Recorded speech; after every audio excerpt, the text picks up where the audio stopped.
दूसरी एक्टिविटी 1.2 है जिसके अंदर लेड नाइट्रेट लेना है एक टेस्ट ट्यूब के अंदर, और उसके अंदर हमें पोटेशियम आयोडाइड ऐड करना है। तो लेड नाइट्रेट और पोटेशियम आयोडाइड का रिएक्शन होता है तो लेड आयोडाइड बन जाता है और पोटेशियम नाइट्रेट बन जाता है। इसका एक केमिकल इक्वेशन होता है, वो जनरली एग्जाम में पूछते हैं। और ये जो लेड नाइट्रेट सॉल्यूशन है उसका पोटेशियम आयोडाइड के साथ रिएक्शन करने से जो लेड आयोडाइड बनता है उसका कलर कैसा होता है ये पूछते हैं। उसका कलर येलो होता है। ये सारा डिस्क्रिप्शन में लिख के तुम लोगों को अभी भेजूंगी थोड़ी देर बाद।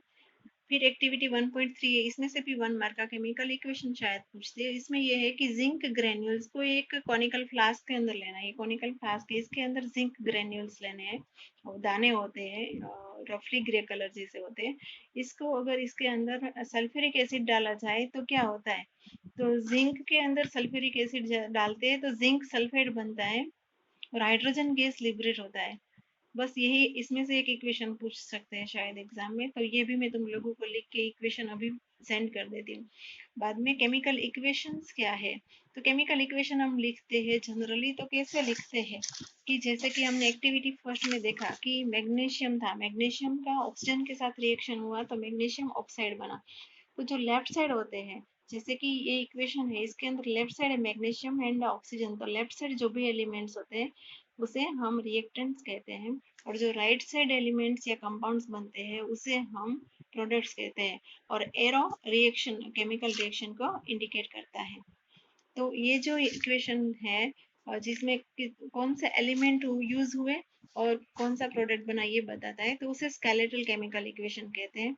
इसमें देखिए तो इसमें जितने भी एलिमेंट्स लेफ्ट साइड उतने राइट साइड नहीं है। जैसे कि इधर लेफ्ट साइड रिएक्टेंट में ऑक्सीजन 2 है और प्रोडक्ट में ऑक्सीजन 2 है, तो इसे अनबैलेंस्ड या स्केलेटल केमिकल इक्वेशन कहते हैं।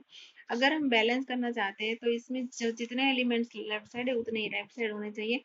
तो इसके लिए हम इधर आगे मैग्नीशियम के आगे अगर 2 लगा देंगे तो 2 element of magnesium on right side, on left side also we have to put 2। तो 2 मैग्नीशियम दोनों साइड हो गए, लेफ्ट साइड ऑक्सीजन 2 थे। अब आगे इधर मैग्नीशियम ऑक्साइड के आगे हमने 2 लगा दिया तो राइट साइड भी 2 ऑक्सीजन हो गए। तो ये हो गया कंप्लीटली बैलेंस्ड इक्वेशन। बराबर है। ये नीचे में स्केलेटल केमिकल इक्वेशन और बैलेंस्ड केमिकल की इक्वेशन लिख के दी हुई हूँ, और ऊपर का इक्वेशन है वो एग्जाम्पल है स्केलेटल केमिकल रिएक्शन का, और नीचे का है जो बैलेंस केमिकल इक्वेशन का एग्जाम्पल है। और इसके साथ मैंने जो तुम लोगों को ये दो एक्टिविटी समझाई, एक्टिविटी 1.2 और 1.3, वो दोनों के भी केमिकल इक्वेशंस जो एग्जाम में आते हैं वो अभी लिख के समझाऊंगी।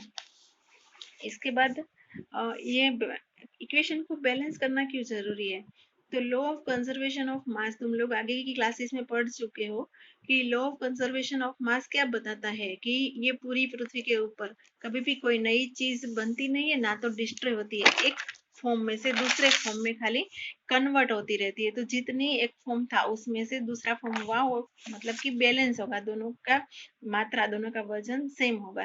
तो law of conservation of mass follow करने के लिए हमें ये केमिकल इक्वेशन को बैलेंस करना पड़ता है।